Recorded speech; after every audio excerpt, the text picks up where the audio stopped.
pacientes alcohólicos con un plasma lechoso, en pacientes que no sean ni obesos, ni diabéticos, ni alcohólicos, pero que consuman fármacos que aumenten los niveles de triglicéridos o una dieta que aumente los niveles de triglicéridos. Y pues por último también los podemos encontrar en pacientes con historia de hiperlipidemia familiar.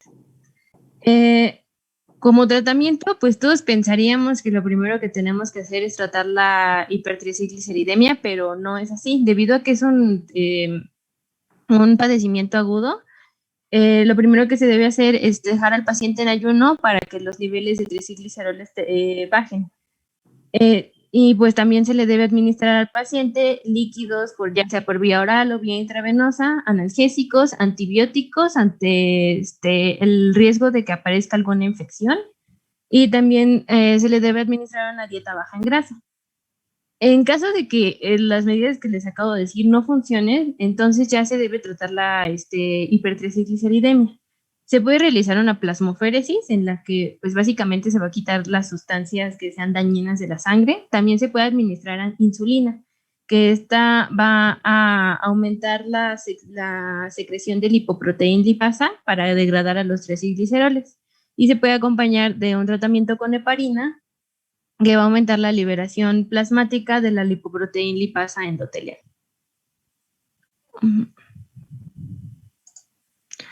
Otra de las complicaciones que podemos encontrar son los cálculos biliares por colesterol. Estos cálculos biliares van a ser masas sólidas, anormales, y que van a estar conformados por una mezcla de cristales de colesterol, mucina, bilirrubinato de calcio y también proteínas. El 80% de estos cálculos van a estar formados de colesterol. Y como factores de riesgo podemos encontrar sedentarismo, la obesidad, una edad avanzada y pues la hipercolesterolemia, que esta va a ser la dislipidemia desencadenante. Su fisiopatología se explica porque hay una hipersecreción de colesterol biliar. Este colesterol no puede ser emulsificado por las sales biliares. Entonces, este colesterol se va a transportar, ya sea por micelas o por vesículas, pero pues principalmente para este padecimiento va a ser por vesículas. Estas van a ser vesículas unilamelares que van a tener una cantidad de fosfolípidos y una cantidad muy bajita de sales biliares.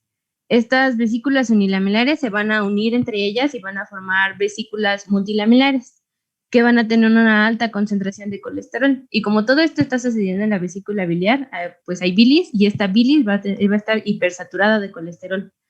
Entonces, estas vesículas multilamelares de las que les hablaba van a llevar a cabo un proceso de nucleación en el que se van a fusionar y van a generar núcleos cristalinos. Entonces, estos núcleos cristalinos van a causar que se libere mucha más mucina en la vesícula biliar. Y esta mucina lo que va a provocar es que los cálculos biliares tengan un crecimiento acelerado. Además, también va a haber una reacción inflamatoria con una infiltración de células y también se va a presentar edema y formación de lodo biliar. Estos pacientes se van a presentar con síntomas como el dolor en el abdomen, que va a tener una larga duración, náuseas, vómito, fiebre que puede ir de leve a moderada, con escalofríos. Los pacientes van a tener ictericia y además su orina la describen como color de té y las heces van a ser de color claro. En el tratamiento para esto, principalmente va a ser la colicistectomía, en la que se va a quitar la vesícula biliar, o también pueden ser fármacos de dilución de los cálculos. Estos se van a administrar por vía oral y pues lo importante es que contienen ácidos biliares que van a ayudar a diluir estos cálculos. Entre los principales fármacos que podemos encontrar van a ser el ursodiol y el kenodiol, pero una desventaja de estos es que pues sí los van a deshacer, por decirlo así, los cálculos, pero hay el riesgo de que se vuelvan a formar estos cálculos. Entonces, cuando se vuelven a formar estos cálculos, pues ya va a tener que retirarse la vesícula biliar. También se puede realizar otro procedimiento, que es la litotricia por ondas de ataque, que lo que va a hacer es, pues, romper los cálculos biliares y pues se tiene que acompañar con los fármacos de disolución oral como el ursodiol. Ok, Otra complicación que podemos encontrar es la ateroesclerosis. Esta ateroesclerosis es la formación de capas o ateromas en la íntima de las arterias. Se va a formar sobre todo en arterias de mediano y gran calibre y especialmente en las zonas donde se dividen estas arterias. Estas placas van a tener un contenido de lípidos, células inflamatorias, células musculares lisas y además tejido conectivo. Y pues la dislipidemia que lo desencadena es la hipercolesterolemia. Su fisiopatología se puede explicar por 3 teorías. La primera es el aumento de las concentraciones de colesterol LDL en la sangre, la deficiencia del ABCA1, que lo que va a provocar esta deficiencia es la disminución de la liberación de colesterol celular, y la sobreexpresión de la proproteína convertasa subtiliciana, o la PCSK9, que va a causar que se aumente la concentración de colesterol plasmático. Entonces, su fisiopatología primero es debido a una activación o una disfunción del endotelio. El endotelio va a expresar moléculas de adhesión. En estas moléculas de adhesión, sobre todo se van a adherir los leucocitos, que van a ser los monocitos y los linfocitos, y las lipoproteínas, que van a ser sobre todo el LDL. El LDL, al entrar a la íntima de la arteria, se va a oxidar, y los monocitos al entrar van a volverse macrófagos. Entonces, estos macrófagos, al encontrarse a la LDL oxidada, la van a fagocitar y se van a volver células espumosas.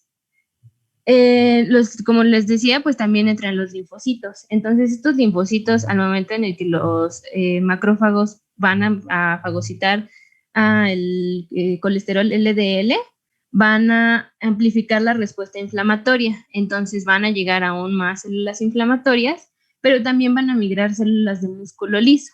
Y estas células de músculo liso, al momento de entrar a la íntima, van a cambiar su fenotipo y se van a volver células productoras de matriz extracelular. Entonces, ahí se va a formar la placa ateromatosa, que va a estar conformada por el LDL acumulado, los monocitos, los linfocitos y las células de músculo liso que cambiaron su fenotipo. Y además, por estas mismas células, pues va a estar cubierta va a tener una cubierta fibrosa de matriz extracelular. También es importante mencionar que el centro de estas placas ateromatosas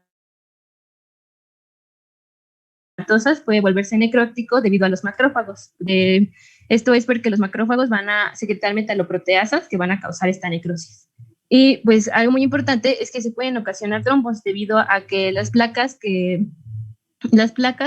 pueden volverse inestables, desprenderse y estos trombos tapar la circulación sanguínea.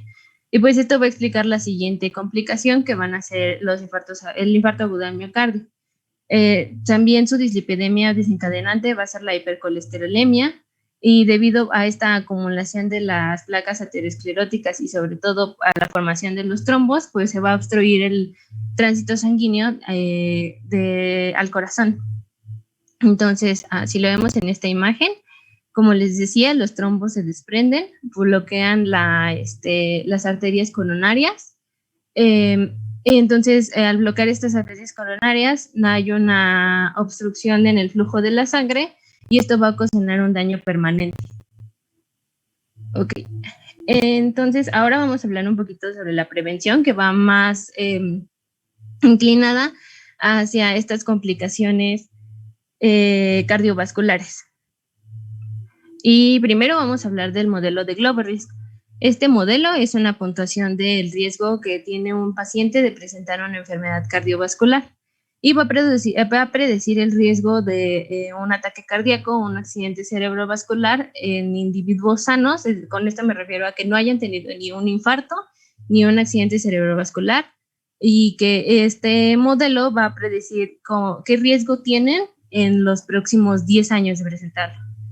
Recaba información importante. Primero, hay tablas para cada país específico. Se recaba la información del paciente respecto a su edad, de qué sexo es, si fuma, si tiene diabetes, la presión arterial. Además, también debemos saber sus niveles de colesterol, y también puede recabar el peso y la altura. Y esto es debido a que hay dos tablas en las que podemos pues realizar la puntuación del riesgo. Hoy una tabla de riesgo de laboratorio y una tabla de riesgo de oficina. Y pues la principal diferencia es que el riesgo de laboratorio va a contemplar los niveles de colesterol y el riesgo de oficina pues únicamente se va a basar en el IMC. Pues, y bueno, esta es la tablita de riesgo de laboratorio. En esta, primero vamos a encontrar en la parte de en medio la edad. Se considera que hay una mayor probabilidad de presentar un infarto o un evento cerebrovascular entre las edades de 40 a 75 años, por eso solo considera esas edades. En esta partecita de abajo es donde vamos a considerar el total de colesterol en milimoles y no recuerdo exactamente bien la partecita de la cantidad de colesterol, pero creo que el 3 es 150, luego 200, 250, 300 y así se sigue. De este lado vamos a encontrar la presión arterial que presenta el paciente y pues si se dan cuenta, se divide en una tabla para mujeres, una para hombres y además todavía hay una subdivisión entre diabéticos y no diabéticos y si estos pacientes fuman o no fuman. Entonces, por ejemplo, si tuviéramos una paciente de 45 años que tuvo una presión arterial de 140, que la vamos a ubicar en esta tablita. Y además sus niveles de colesterol fueron de 250. Y además nos dice que no es fumadora, pues la ubicaríamos aquí en este 2. Entonces aquí hay una escala de colores. Entonces estaba aquí en este 2 y de acuerdo a la escala de colores tiene un riesgo menor al 5% de presentar ya sea un infarto o un evento cerebrovascular. Y como les decía, también hay una tabla del riesgo de oficina en la que en vez de considerar el nivel de colesterol que presenta el paciente, vamos a considerar el índice de el IMC. Y pues también tiene la presión arterial que presenta el paciente, si es hombre o mujer y si es fumador o no fumador, pero no se considera si es diabético o no. Y ahora sí, sabiendo todo esto del modelo de Global Risk, vamos a pasar a la prevención primaria.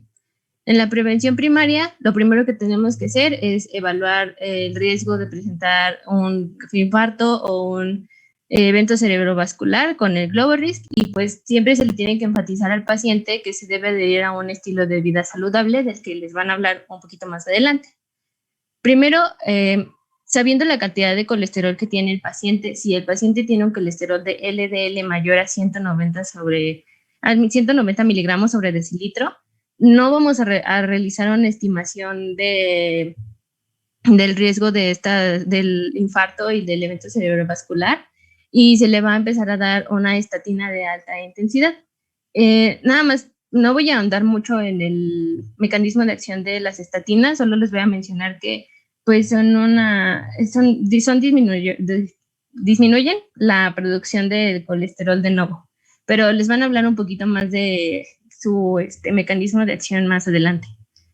En pacientes que tengan un antecedente de diabetes y además tengan una edad de 40 a 75 años, tampoco se les va a evaluar el riesgo el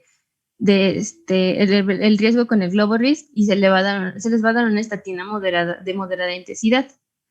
En pacientes diabéticos con una edad de 40 a 75 años sí se les va a estimar el riesgo, pero solo para considerar si se les da una estatina de alta intensidad. Y en pacientes mayores de 75 años, pues se va a evaluar, se va a hacer una evaluación clínica del paciente y se va a discutir el riesgo.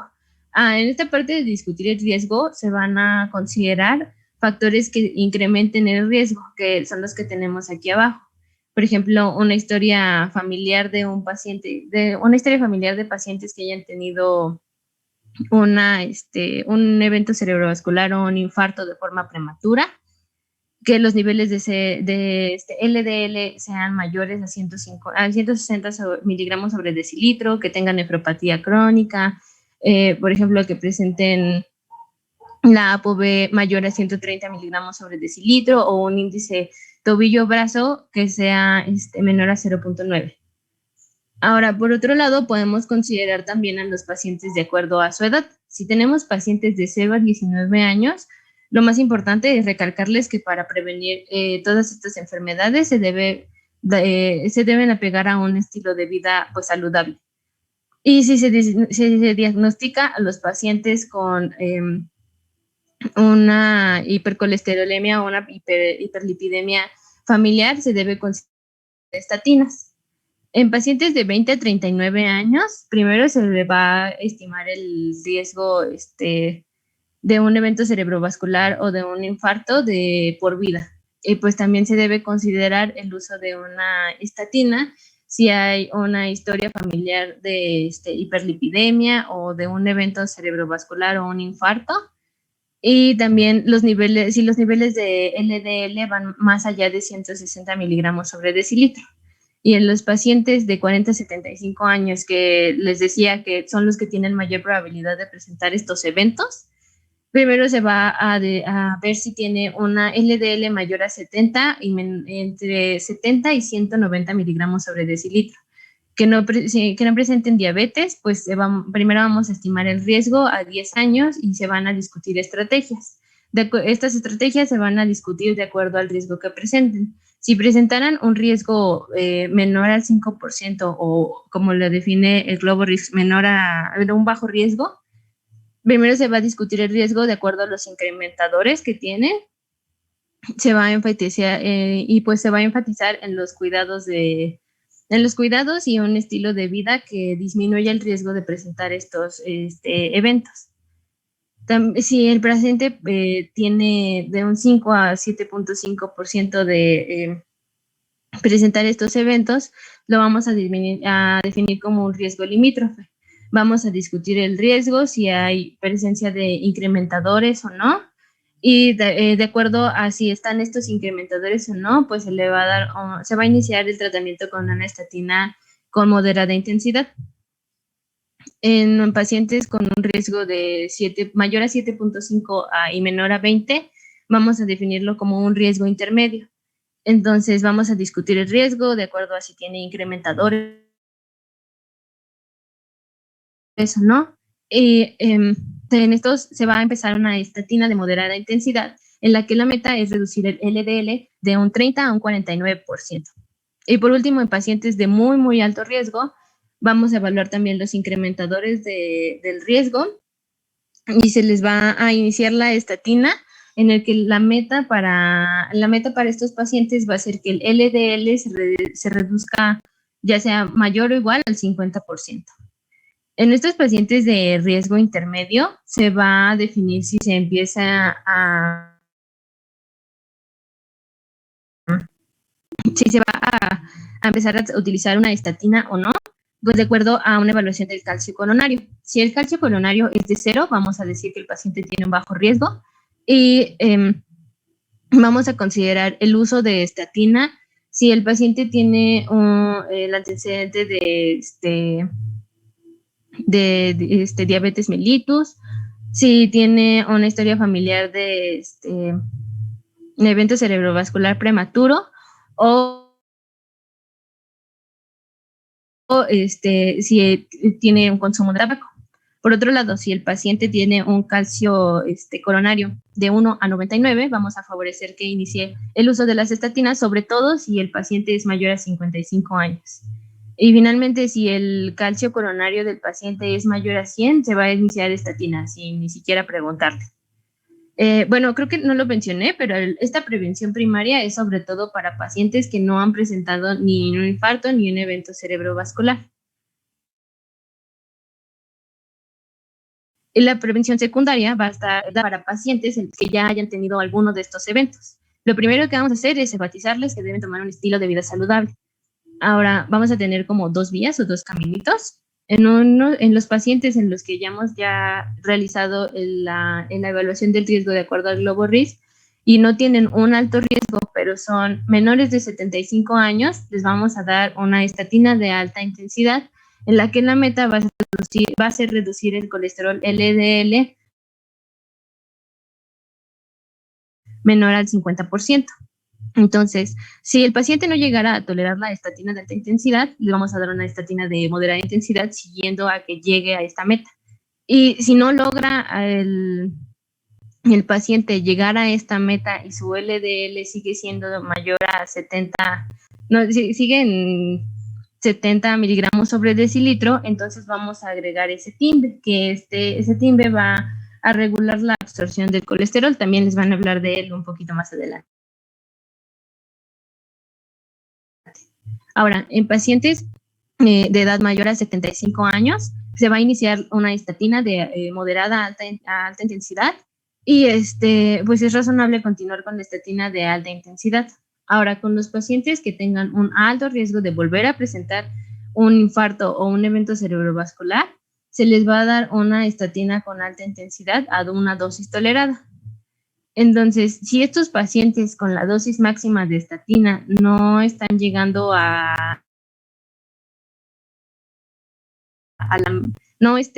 siguen teniendo más bien un colesterol de 70 miligramos sobre decilitro, vamos a agregar ese timbe.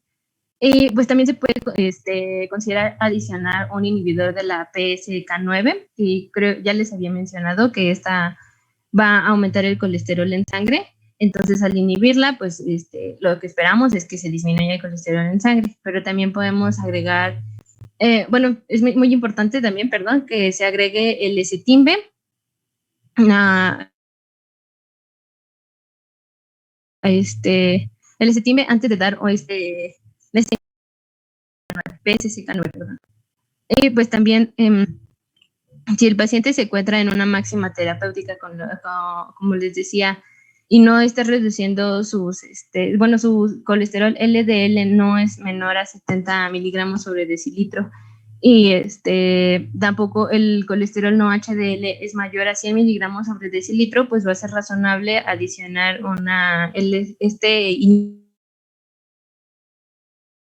inhibidor del PCSK9 que les decía. Y bueno, ya por último, les estuve mencionando las estatinas, que pueden ir de alta, moderada o baja intensidad. Y pues lo más importante de estas es el porcentaje que esperamos de la reducción del colesterol LDL. Las de alta intensidad esperamos que reduzcan este colesterol en un porcentaje mayor al 50%. La de moderada intensidad debe llevar a una reducción del 30 al 49%, y las de baja intensidad van a llevar a una reducción menor al 30%, pero pues en estos pacientes casi siempre se utilizan las de alta y las de moderada intensidad. Y pues aquí hay algunos ejemplos de las estatinas y los miligramos con los que se deben dar a cada paciente.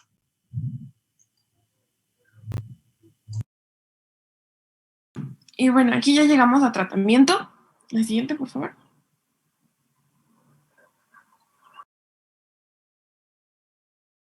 En un artículo de la Sociedad Mexicana de Cardiología decía que los objetivos del tratamiento iban a ser que en la dieta de los pacientes la alimentación debe ser una dieta baja en grasas saturadas. Te escucho muy bajito.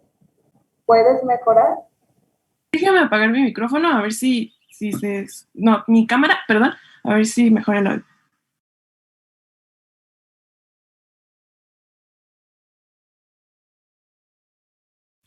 ¿Ahí se escucha un poco mejor? Mejor, mucho mejor. Ok, entonces les digo que en este artículo que encontré decía que estos son los objetivos. En cuanto a la actividad física, decía que el ejercicio físico de 2.5 a 5 horas por semana o de 30 minutos a 60 minutos por 5 días a la semana iba a ser lo recomendado. En cuanto al peso corporal, mantener un IMC entre 20 y 25 kilogramos sobre tu estatura y circunferencia abdominal menor a 94 centímetros en hombres y menor a 80 centímetros en mujeres iba a ser lo ideal. La presión arterial se tenía que mantener una cifra menor a 140 sobre 90 miligramos de mercurio en la población general y menor a 130 sobre 80 miligramos de mercurio en pacientes con diabetes. tipo 2. En el tabaquismo se tenía que suspender el tabaco definitivamente y se tenía que buscar que los niveles de hemoglobina glucosilada fueran menores al 7%. El siguiente, por favor. Ok, como parte del tratamiento no farmacológico, pues vamos a tener la dieta y el ejercicio. La siguiente. El ejercicio recomendaban que fuera de tipo aeróbico. Como les digo, es mayor a 5 días por semana para maximizar el gasto energético. La intensidad tiene que ser de un 40 a un 75%. El tiempo tiene que ser de 30 a 60 minutos por día o 50 a 60 minutos en caso de que el objetivo se radique en que el paciente pierda peso o mantenga esta pérdida del peso. Y pues les digo que el tipo de actividades van a ser aeróbicas que impliquen que se usen grandes grupos musculares. El siguiente, por favor. Bueno, ¿me regresas tantito al anterior, por favor? En otro artículo encontré que la Organización Mundial de la Salud definía diferente la actividad física a el ejercicio. Es importante que también recalquemos esto a los pacientes, porque decía que la actividad física va a ser cualquier esfuerzo que implique un gasto energético mayor al reposo. Y el ejercicio se iba a distinguir por ser una actividad planificada, estructurada y repetitiva con el objetivo principal de mejorar alguno de los componentes de la actitud física. Decía que los pacientes con dislipidemias tienen que aumentar su actividad física, pero también tener esta planeación de ejercicio porque muchos de ellos van a necesitar pues bajar de peso y para esto iba a ser importante el ejercicio o es lo que los iba a ayudar a llegar mayormente a la meta. Y para promocionar la actividad física y se iba a recomendar el uso de un podómetro que va a ser para ellos una estrategia más simple con un alto estímulo motivacional para el establecimiento de metas como parte de los cambios de estilo de vida. Siguiente, por favor. Ahora sí, como parte de la dieta, pues vamos a tener que de estos grupos, los ácidos grasos monoinsaturados, que vamos a tener que frecuentemente se encuentran en el aceite de oliva y canola o en el aguacate y en el cacahuate, son capaces de disminuir el LDL y los triglicéridos y elevar ligeramente el HDL.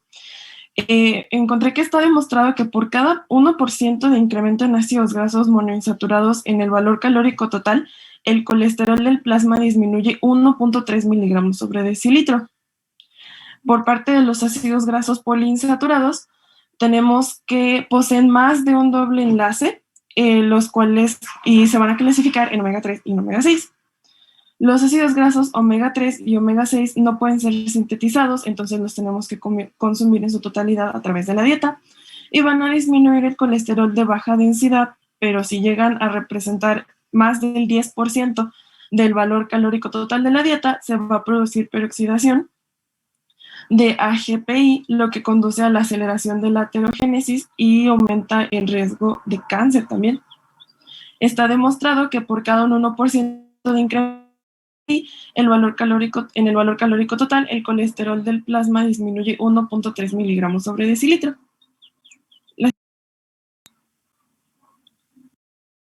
Bueno, aquí puse de omega 3. Vamos a tener que se encuentra en carnes de pescados, en algunos aceites vegetales. Ya dije que disminuye el colesterol total, el colesterol de baja densidad y los triglicéridos. Y el consumo elevado de AGPI en omega 3 puede reducir el riesgo de muerte con un efecto mayor sobre el riesgo de muerte súbita. De caso en parte del omega 6, la Secretaría de Salud afirmaba que estos ácidos se encuentran en los aceites de maíz, soya y algodón, y en general estos tienen un efecto neutro o muy ligeramente benéfico sobre el perfil de lípidos y el riesgo cardiovascular. Siguiente, por favor. Bueno, esta es una tabla que les había dejado con los alimentos que tiene cada uno de ellos. Siguiente, por favor. De parte de los ácidos grasos trans, vamos a tener que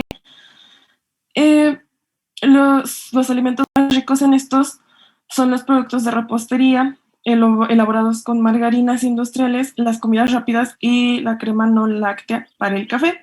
los cuales se deben evitar, ya que por cada 2% de incremento de ácidos grasos trans en el valor calórico total, se eleva el riesgo cardiovascular un 25%.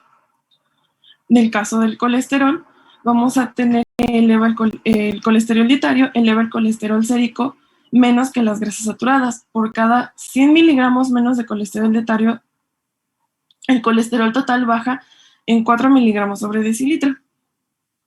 La siguiente, por favor. De parte de las proteínas, vamos a tener que se debe de tener un consumo moderado de los alimentos que contienen proteínas, porque también tienen grasas saturadas, como las carnes, lácteos y quesos, lo cual puede no ayudar a disminuir el riesgo cardiovascular. Los azúcares.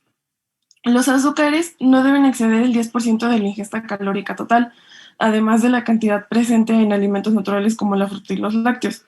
En las personas que necesitan adelgazar o con triglicéridos altos, el consumo de azúcar debe ser aún menor todavía.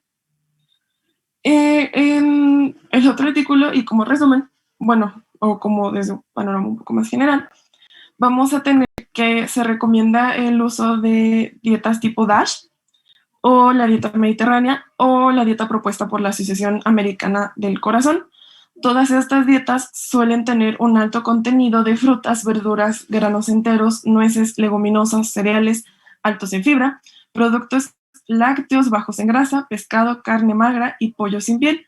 Además, la ingesta de grasas saturadas debe limitarse a menos del 7% del consumo calórico del día, menos del 1% de las grasas trans, menos de 200 miligramos al día de colesterol y limitar el consumo de azúcares. El siguiente, por favor.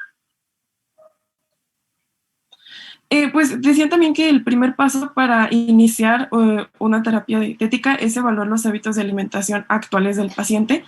Decía que lo iban a hacer por medio de encuestas de dieta habitual. Antes de realizar la prescripción de una dieta, también es necesario conocer el peso habitual del paciente, el peso máximo, el peso mínimo, ganancia o pérdida de peso reciente, el tratamiento dietético llevados anteriormente a esto que estamos viendo, y el uso de fármacos para bajar de peso e intensidad de su actividad física. La siguiente, por favor. Ok, vamos con el tratamiento farmacológico. La siguiente, por favor. Este es de la GPC. Lo que les quería mostrar, y bueno, que también ya nos habló un poco Diana, es que vamos a tener sobre todo, o bueno, los caminitos de pacientes con diabetes mellitus, pacientes sin diabetes, hipercolesterolemia familiar, nos iban a llevar al final a iniciar un tratamiento con estatinas. Pueden ser, como ya nos había mencionado, de alta intensidad, de moderada intensidad, y ya. Pero les digo, este es el algoritmo. Vamos a ver los medicamentos en sí. La siguiente, por favor. Ok, vamos a tener a los fibratos. Vamos a tener que estos medicamentos en promedio disminuyen los triglicéridos un 40%, el colesterol total un 18%, el LDL un 15% y aumentan el colesterol HDL un 20%. El efecto clínico principal de estos medicamentos es modificar la concentración y la composición de las lipoproteínas de muy baja densidad y de densidad intermedia para llegar a la disminución en la concentración de triglicéridos en ayuno y postprandiales. Van a estar indicados para las disbetalipoproteinemia, como trabalengos por ahí, la hiperlipidemia mixta, la dislipidemia secundaria a diabetes, resistencia a la insulina o daño renal o cualquier otra que se caracterice por acúmulo de estas lipoproteínas. Mencionaba en el libro que hay estudios que han incluido casos con hipercolesterolemia, donde no se ha demostrado beneficio del empleo de los fibratos. Sin embargo, esto se explica por la incapacidad de estos fármacos para alcanzar las metas deseables de colesterol LDL. Vamos a tener que estos fármacos tienen otras acciones que pueden modificar la progresión de una placa de ateroma. Pueden reducir la concentración de algunos factores de coagulación, mejoran la fibrinólisis, disminuyen la reactividad plaquetaria, además reducen la concentración de triglicéridos, aumentando la eliminación y bajando la producción de algunas lipoproteínas que los transportan. Estos fármacos, creo que ya es la siguiente, donde también puse una imagen de cómo... Sí. Gracias. Estos fármacos se van a unir al receptor nuclear PPAR o receptor de los activadores de la proliferación de los peroxisomas alfa, el cual pertenece a la superfamilia de receptores de hormonas esteroideas. Una vez activado por el ligando, el receptor PPAR alfa se une al receptor RXR y el complejo se une a una secuencia de ADN conocida como elemento de respuesta a los PPAR. Una vez unido el complejo al DNA, se activa o reprime la expresión del gen al que pertenece el PPRE. Vamos a tener que de esta manera, con una sola señal, es posible regular la expresión de diversos genes y vías metabólicas. Los ligandos naturales de estos receptores son diversos ácidos grasos y eicosanoides.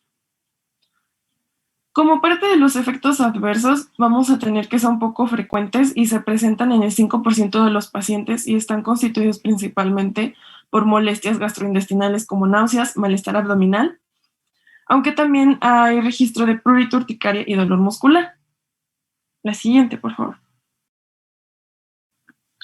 Ahora nos vamos a ir con las estatinas.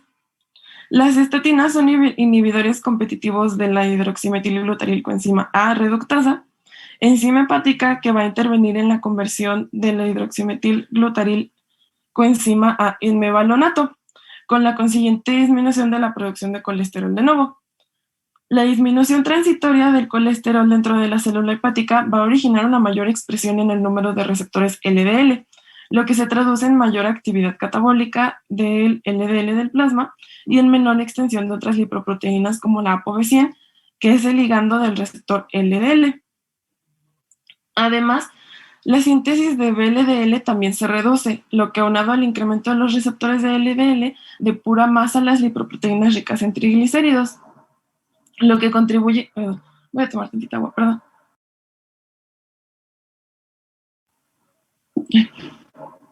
Lo que contribuye a la leve disminución de los triglicéridos, que se asocia con un cambio inverso de las HDL.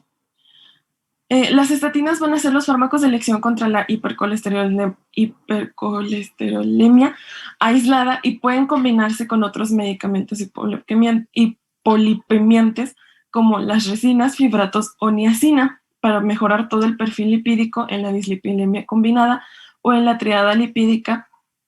Se prescriben cada vez con más frecuencia. Lo siguiente, bueno, este es un cuadrito como el que, pero más resumido, como el que ya nos había enseñado Diana, pero aquí también están las estatinas de alta densidad y las de moderada intensidad. Siguiente, por favor. Este es un esquema de cómo actúan el mecanismo de acción de las estatinas y como un tan pequeño resumen también. La siguiente, por favor.